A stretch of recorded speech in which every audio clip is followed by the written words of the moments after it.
Não adianta ser um cientista assim, excepcional, né? Se a gente não tem aquela parte humana, aquela parte mental, sabe? De ter um equilíbrio mental, sabe? Se a gente não tiver essa parte de relacionamento entre as pessoas, o respeito entre as pessoas, eu acho que isso daí é uma coisa extremamente importante para o cientista, é para todas as pessoas, né?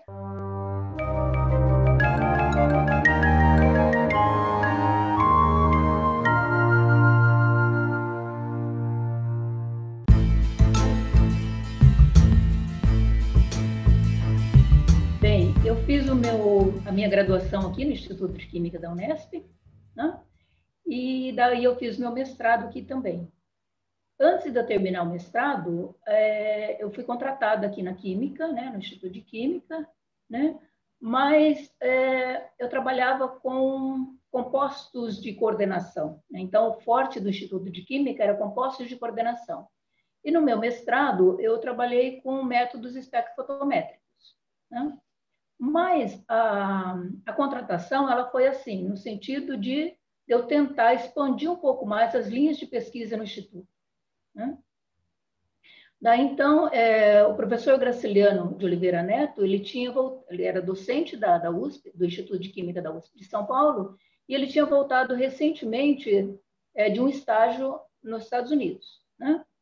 E daí, então, como na época não tinha tanta coisa em termos de eletroanalítica, né? Em termos do Brasil, então existia muito pouca coisa em termos de eletroanalítica. E no Instituto a gente tinha um grupo que trabalhava com potenciometria, que era o grupo do professor Molina, do professor Cristo, né? E trabalhava com potenciometria, mas com eletrodos metálicos, com valor, com pH, né? Poucas pessoas trabalhavam com polarografia, por exemplo. E como o professor Graciliano ele voltou e ele tinha trabalhado com a parte de eletrodo íon seletivo, né, com a construção de eletrodo íon seletivo com o professor Guilbault, aí eu acabei indo para São Paulo para poder fazer o meu doutorado. E, na mesma época, estava fazendo o doutorado a Silvia Serrano, que é docente também no Instituto de Química da USP, lá de São Paulo, né? Bem, então, com isso, nós começamos a parte de a desenvolver eletrodos íon seletivos, né, que no Brasil ninguém trabalhava com isso daí. Então, foi uma linha nova que o professor Graciliano trouxe, né? Aí eu terminei meu doutorado e a gente precisava expandir um pouco mais, né? Eletrodo íon seletivo, em termos de potenciometria. E um outro tipo de eletrodo que é usado na eletroanalítica, né, são os eletrodos que também é seletivo, né, mas eles são sensíveis a moléculas, né, que são os biosensores, né? Aí, então, eu acabei indo para a Itália, né? Na época, a gente tinha o professor Marco Machini, que faleceu recentemente, né, há uns 2 anos atrás, e ele trabalhava com modificação de superfície de eletrodo utilizando compostos biológicos, né? Então, isso daí era uma linha nova que não tinha no Brasil, né? E que daí, então, a gente tinha um interesse muito grande em trabalhar com a parte de modificação de superfície de eletrodo. Aí, então, a gente deixa a parte de potenciometria e começamos a trabalhar, então, com os eletrodos que são amperométricos, né? Que a gente trabalhava mais em termos de voltametria, né? Então, mudamos um pouco mais. Então, continua sendo eletroanalítica, mas daí agora com uma outra técnica, né? Então, modificação de superfícies de eletrodos. Aí, voltando, então, para o Brasil, né, eu acabei implantando essa linha de biosensores, né, no Instituto de Química, mas também foi um dos primeiros grupos, foi uma das primeiras pessoas a trabalhar com biosensores aqui no país, né? Na época, eu consegui logo que eu voltei, eu consegui um bom financiamento da FAPESP, né, para poder começar essa linha, né? E foi muito importante também um projeto internacional que a gente montou, junto com o professor Machini, o professor Graciliano e eu, né? Então, isso daí é que acabou alavancando a instalação, né, dessa nova linha de pesquisa.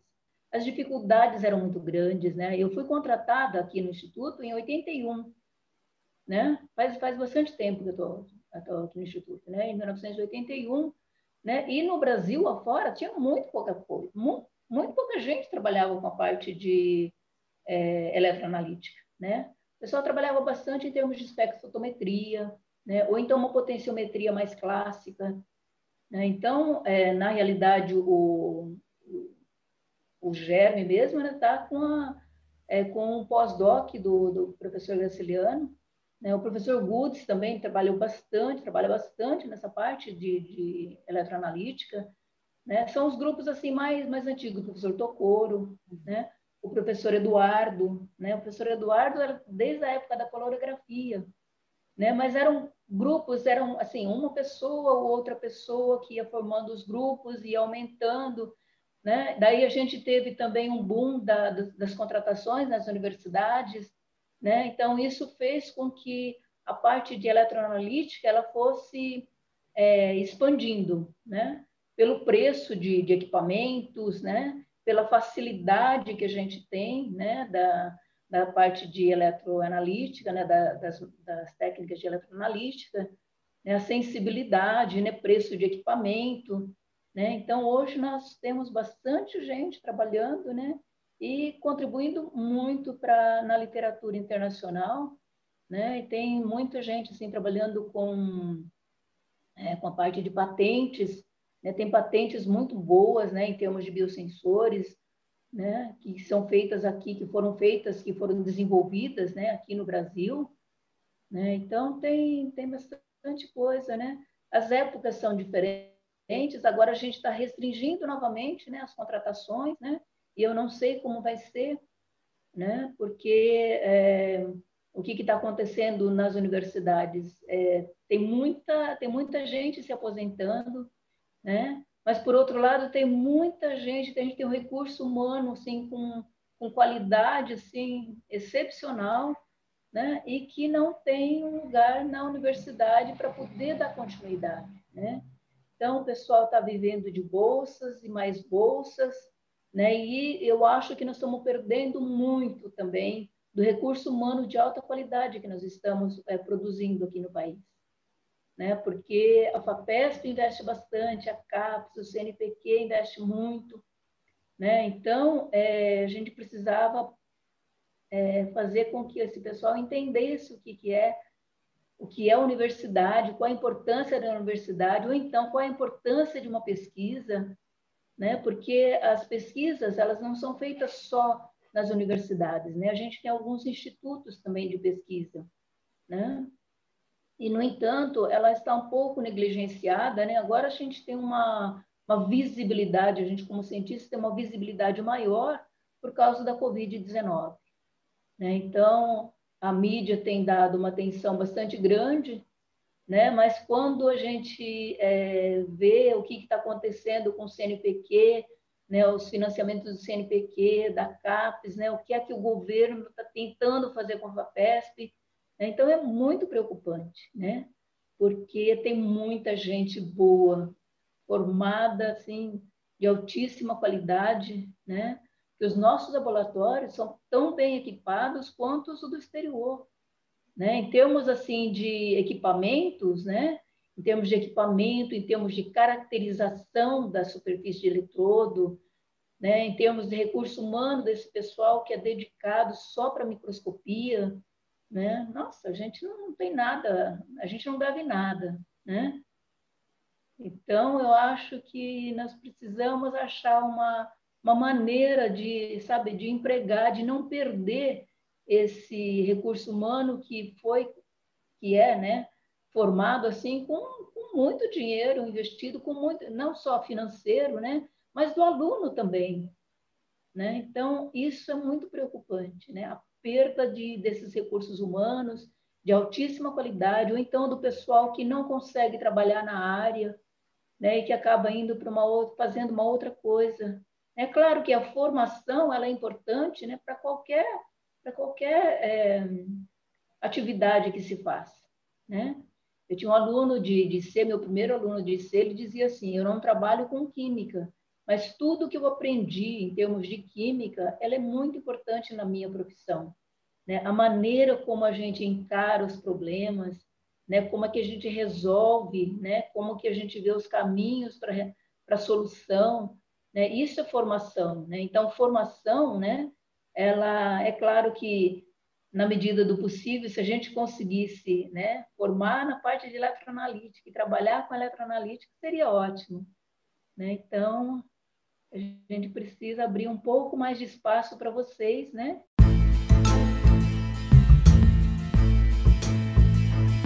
Eu acho que existe uma diferença bastante grande em termos do número de pessoas, né, que são cientistas, né? O número ainda continua alto, a parte dos homens continua alta ainda, né? A gente tem muito mais cientistas que conseguiram galgar postos que são bastante importantes, né? Ou então que teve um reconhecimento, né? O número, eu acho que proporcionalmente ele é bastante maior no caso dos homens, né? Mas eu acho que nós temos cientistas mulheres brasileiras, né, que são altamente reconhecidas, né? Não só em termos de química, né, das pessoas que fazem parte de uma academia, né, da Academia do Estado, ou então a Academia Brasileira de Ciências, né, ou então que ocupa postos na SB, postos importantes na Sociedade Brasileira de Química, na Sociedade Brasileira de Progresso da Ciência, né? Ou então que ocupa cargos no CNPq, na CAPES, né? Mas a gente ainda percebe que o número é muito maior no caso dos homens, né? Quando a gente vê, por exemplo, no nosso grupo, o número de mulheres e de homens no nosso grupo, né? Ou então do pessoal que entra no curso de química, né? Estava vendo a relação, né, de vagas, né, da Unesp em termos de química, em termos de engenharia, né, e em termos do número de mulheres e número de homens. Então, ela não está tão grande. Na química, ela não é tão grande. Ela é praticamente quase que 50% de mulheres e 50%, quase, né? É um pouquinho, o de homem é um pouquinho maior, é alguma coisa como 45 de mulheres, por exemplo, mas a diferença é muito pequena, né? Eu, particularmente, eu não tive grandes problemas aqui na química por ser mulher, né? Além do que, no nosso departamento, né, no antigo departamento de analítica, teve fase em que a gente era 1 para 1, né? Teve fase em que a gente era, o número de mulheres é maior, né? Então, a gente, eu não sei, em termos do que é um instituto mesmo, né? Nós estamos com alguma coisa como 46% de mulheres, né? Considerando a parte da engenharia, considerando o número total de docentes, né? Então, a diferença não é grande, né? O pessoal fala muito em discriminação, mas eu acho que a discriminação, ela depende da área, depende de onde é que nós estamos atuando, né? Particularmente no Instituto de Química, eu não vejo tanta diferença, né? Eu não vejo uma discriminação, né? Agora, quando você coloca isso daí em termos de Brasil, em termos de postos, né, que são determinantes, daí então a diferença é bastante grande, né? Mas eu acho que tem bastante mulheres que já estão, né, sendo reconhecidas, né? E isso daí eu acho que é muito bom, né?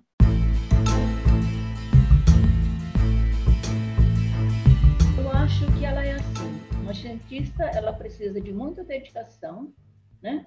Ou seja, ela precisa gostar da carreira, né? E a gente vê que o pessoal que está fazendo pós-graduação, vez e outra a gente encontra umas que são assim, que não estão fazendo pós porque era essa a opção, né? Mas a grande maioria é porque gosta de fazer, né? A gente vê pelo brilho nos olhos quando a gente tem bom resultado, né? E pelo sentido que pelo empenho que se tem em, sabe, em resolver aquele problema, né? E dar cabo numa tese, ou então num projeto de pós-doc e tal. Eu acho que precisa de empenho, né? E a mudança, o reconhecimento em termos de galgar para postos mais altos, ela só depende da gente, né? Mas eu acho, assim, que se nós fizermos o que nós gostamos, aquilo que nós gostamos, fizer bem feito aquilo que nós propomos a fazer, né, eu acho que é dessa forma que nós vamos diminuir, né, essa diferença e ficar cada vez mais igualitário. Né? Isso em termos de gênero. Né? Mas em termos assim de capacidade, as meninas têm tanto quanto, ou às vezes têm até mais capacidade. Né? Não desmerecendo os meninos, porque elas têm a cabeça ela funciona assim de uma maneira mais ampla, ela consegue levar várias frentes ao mesmo tempo, né? Então, dá para cuidar de criança, dá para cuidar da casa, dá para cuidar do social, dá para cuidar do científico, né? Enquanto que os meninos, eles são mais assim, eu faço isso, agora eu faço isso, agora eu faço aquilo, agora coisa, né? São coisas um pouco mais segmentadas, vamos dizer, né? As meninas têm as vantagens de que conseguem levar, né, várias frentes ao mesmo tempo, né? Eu acho que o que precisa é gostar da carreira, né? E isso daí a gente tem umas meninas assim que são excepcionais, né? Eu acho que elas estão no caminho certo, né? Porque para escolher uma carreira de cientista, né, tem que abrir mão de algumas coisas também, né? Tem que priorizar algumas coisas em determinadas fases da vida, né? Então, mas isso também faz parte da carreira universitária de uma cientista mulher, né? Eu preciso entender isso, né? E daí, sabe, investir o quanto dá, né, em cada uma das fases da vida, né? Eu acho que as meninas, elas estão, pelo menos do que a gente conhece, do que não só do grupo, né? Mas em termos do que a gente consegue ver quando a gente participa dos congressos, né, um empenho, sabe, o brilho nos olhos, né, não só das meninas, mas dos meninos também, né? Eu acho que nós estamos formando recursos humanos de altíssima qualidade, né? Acho que são muito poucos, eu não sei as outras áreas, talvez nas outras áreas a gente possa ter alguém que, sabe, faça, porque não tem uma outra opção, né? Mas como a química ela é muito envolvente, né? Quem não se envolve acaba saindo porque não dá, né? Não aguenta o dia a dia, né? Então eu acho que assim empenhar o máximo que a gente vai conseguir uma equidade, né? E que a capacidade é tanto quanto, né? Se a gente fizer o que a gente gosta de fazer, é isso que faz a vida ir para frente, né? É isso que faz a gente levantar, né? E falar assim, nossa, eu tenho que fazer isso, eu vou fazer isso, né? Sabe, de ter alguma coisa que a gente diz em japonês e que o pessoal está usando bastante esse termo, é aquilo que a gente diz de ikigai, né? É o que faz mover a nossa vida, né? E que é mais em termos de vida, né? Gaia é o que faz você mover, o que faz você, sabe, viver, o que te dá o brilho, o que te faz pulsar, né? Se a gente tiver isso, a gente vai em frente e a gente consegue superar qualquer crise, qualquer pandemia, né? É um pouco difícil, mas se a gente tiver isso em mente, né? Se a gente tiver isso como dentro da gente, né? É fácil, né? De estar enfrentando qualquer uma desses problemas, dessas crises, dessas pandemias, dessas incertezas, né? Que são muitas, né? E a vida é desse jeito, né? Então precisa ver como é que a gente toca, como é que a gente faz isso daí, né? Mas eu acho que para isso nós precisamos ter a nossa mente muito bem tratada, né? Porque não adianta ser um cientista assim, excepcional, né? Se a gente não tem aquela parte humana, aquela parte mental, sabe, de ter um equilíbrio mental, sabe? Se a gente não tiver esse equilíbrio mental, sabe? pode ser o maior expoente, mas eu acho que a pessoa, ela fica, para ela mesma, né? Ela fica devendo alguma coisa, para ela, não para a sociedade, para ela mesma, né? Então, precisa ter essa parte mental, essa parte de relacionamento entre as pessoas, o respeito entre as pessoas. Eu acho que isso daí é uma coisa extremamente importante para o cientista, é para todas as pessoas, né? Mas para a gente isso é muito importante, né? Para que a gente consiga levar essa vida, para que a gente consiga valorizar, né? Para que a gente não passe pela vida simplesmente, né? Mas para que a gente deixe alguma coisa e para que essa vida ela seja bem leve, que a gente consiga levá-la bem leve, né? Para isso nós precisamos de equilíbrio. E a gente sempre fala em termos de equilíbrio químico, né? Então a vida é assim, né? Puxou de um lado, ela vai para o outro para tentar ajustar e entrar em equilíbrio, e achar esse equilíbrio é um tanto quanto difícil, né? É um exercício muito difícil, né? Mas precisa ser exercitado, né? Porque quando a gente tem um equilíbrio, né, a gente consegue ter um respeito muito grande pelas pessoas, né? A gente consegue ter, uma parte de cientista que se avança, né? Com mais velocidade, com mais intensidade, né? Eu acho que é dessa maneira que a gente consegue viver bem, né? Eu acho que a gente precisa de muito respeito, né? E às vezes a gente vê que está faltando um pouco disso daí em algumas áreas, né? Não do dia a dia, do governo, por exemplo. Eu acho que está faltando um pouco disso. Se colocar no lugar das outras pessoas, sabe? De ver o problema como um todo, né? Acho que isso precisa para a gente ter uma boa convivência, né? Para ter um respeito para com a vida, né? Respeito para com a vida significa um respeito ao próximo, um respeito ao meio ambiente, né? E dessa maneira a gente vai tocando essa vida, que é muito É. boa, por sinal.